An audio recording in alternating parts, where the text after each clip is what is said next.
Right. Now I have joining me in the studio two lawyers, Fred Nzako and Jide Ologun, to discuss this new development. Gentlemen, good morning. Thank you for joining us on TVC Breakfast. Good morning. Let me start with you, Mr. Nzako, what your reaction is to this rearrest of Nnamdi Kanu, seeing that in 2017 he jumped bail, though he was arrested in 2015, but according to him, he fled because of his life. Well, my reaction is the same with that of most Nigerians who feel that Nnamdi Kanu receiving the short end of the knife from the federal government. Recall that he was arrested in 2015 and then kept in custody for 2 good years without trial, over and against all provisions of the law, over and against all pronouncements of court that he should be either taken to court or be released on bail. But federal government refused, neglected and denied to grant him his constitutionally guaranteed right. And then even when he was eventually taken to court, the same federal government, through the instrumentalities of coercion, sent the military to ransack his community and threaten his life. In the process, many people lost their lives. It is not hidden. And in the course of this struggle, Nnamdi Kanu has lost both parents, and even though not killed directly by the federal government, but the trauma of his ordeal may have led to the death of his parents. So? The trauma of his ordeal. He said so himself. I don't think so. He said so himself. Right. And a man was on bail, and then he was ready and was going to court, and all of a sudden the soldiers swooped onto him, and then of course it is only a tree that will hear that it is about to be cut down and remain standing at that spot. So it was right for him to jump bail. Every human being, every animal, not just a human being, that feels threatened by any way in any manner would likely shift ground. So if Nigeria begin to look at the narrative of jumping bail, that would be unfair to Nnamdi Kanu. The narrative is that, yes, very unfair. Why the so? narrative is that his life was threatened, obviously threatened, and he had to run away, which is a national stimulus of every human being and of every animal. Even if you have a goat at your backyard and you approach the goat with food in one hand and with stick on the other hand, the goat will reject your food. Don't you think that while he was in custody, his life could also have been threatened if that is what government was trying to do? Why did you not ask the soldiers what they went to do in his house? Right. That should be the right question. What did the soldiers go to do in his house? In the process, people lost their lives. What did they go there to do? At that point, what did he do? Even if he had committed any offense in the eye of the law, or right, in the opinion of the government, what did the soldiers go to Nnamdi Kanu's house to do? Wasn't he being investigated at the time? When he was enjoying the bail granted him by the court after 2 years of unlawful incarceration? These are the critical questions, because I like to analyze issues based on cause and effect. Right. What was the cause and what happened to be the effect? The cause is that federal government acted very unlawfully. The cause is that the soldiers went to his house unlawfully. The cause is that his life was threatened. And the effect is that he had to run away, which is the natural stimulus of every animal, not just every individual. Let's get Jide Ologun's reaction to the statement that you have made. He said government acted unlawfully, and it was the effect of that made Nnamdi Kanu jump bail. Nnamdi Kanu himself mentioned the fact that he could have been killed with the others who were killed in his residence when the military came invading. And that's maybe a valid argument, but the issue now is that he has been rearrested.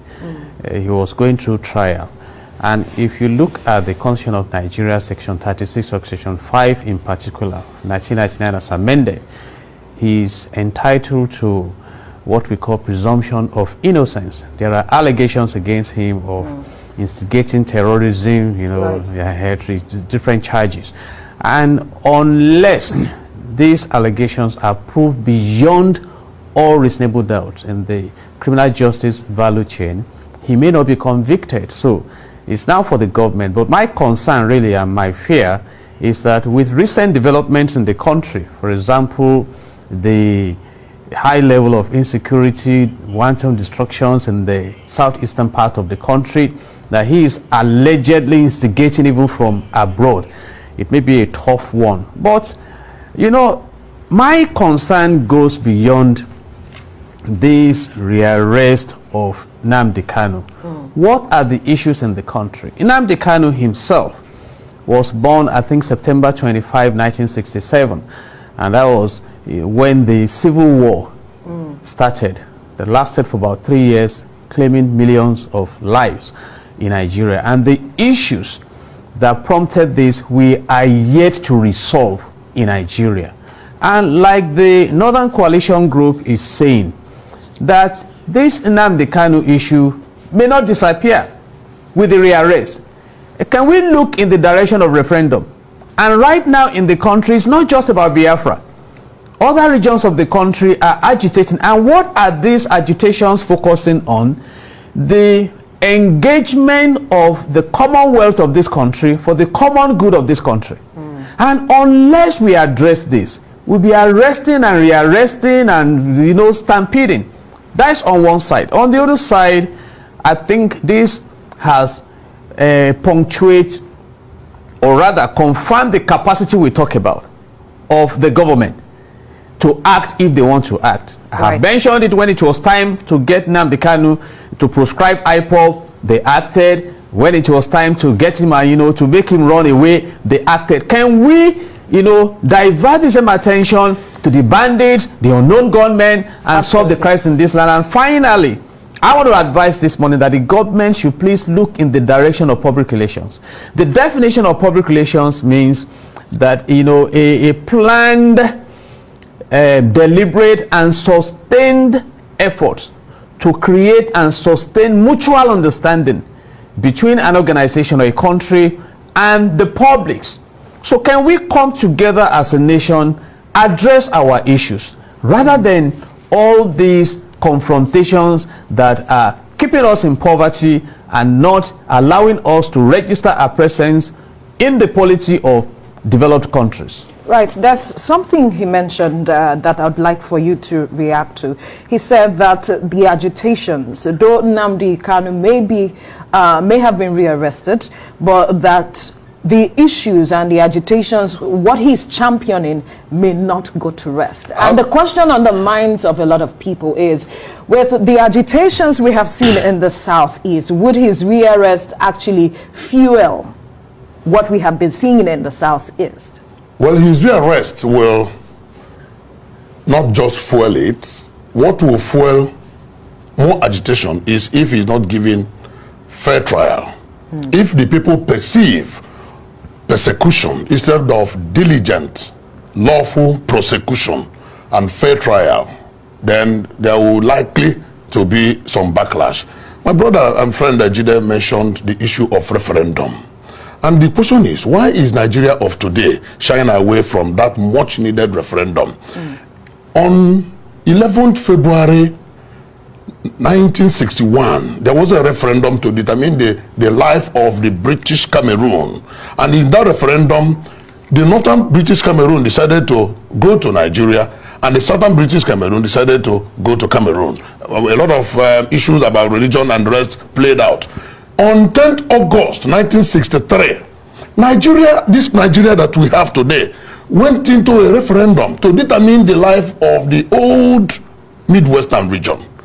And it was carved out from the then Western region through a referendum. In Catalan area, region of Spain, there was a referendum on whether they were going to remain or not. In Kurdish region of Turkey, of Iraq, sorry, there was a referendum. In Britain of late, there was a referendum whether they are going to remain with EU or whether they are going to go out of EU. Absolutely. So what the agitation that Nnamdi Kanu is championing is a civil agitation which the federal government has given the tent of criminality. It's embarrassing that government will do the normal Nigerian approach where a man and another man has issues with their land, They are tussling for land. The other man wants to bring in the police. He says there is threat to his life, that he tried to kill him and all that. Meanwhile, none of those things existed. Otherwise, what has Nnamdi Kanu done as a person that will warrant the charges of treason, that will warrant the charges of money laundering, that will warrant the charges, those high-ranking charges, which, of course, government knows that they have to prove beyond all reasonable doubt. Absolutely. And it is the lack of that proof that has made government in the first instance to keep Nnamdi Kanu unlawfully in detention for 2 good years. You know what that means? And then even when he has now started going through his trial, government could not have the patience to wait for the law to take its course, and they stampeded him out of the country. Who is now the culprit in the matter between Nnamdi Kanu and federal government?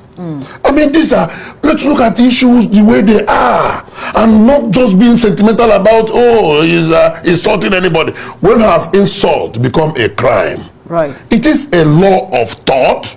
It is a tortious offense, of which if you feel insulted, when America was going for election, somebody made an image of Donald Trump, a naked image of Donald Trump with a small ball, and kept it in a massive square.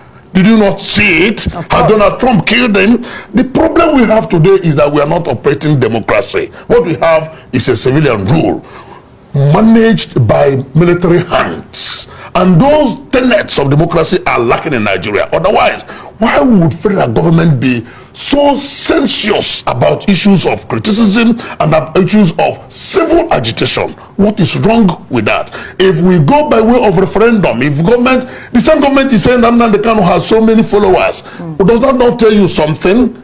If he is alone, would he have such followers? If the government now claims that the followers are essentially illiterate, conduct a referendum and say, let only those with school cert. Of course, you know that to be a president in Nigeria, you need only school certificate. Right. To be a senator, a governor, only school certificate.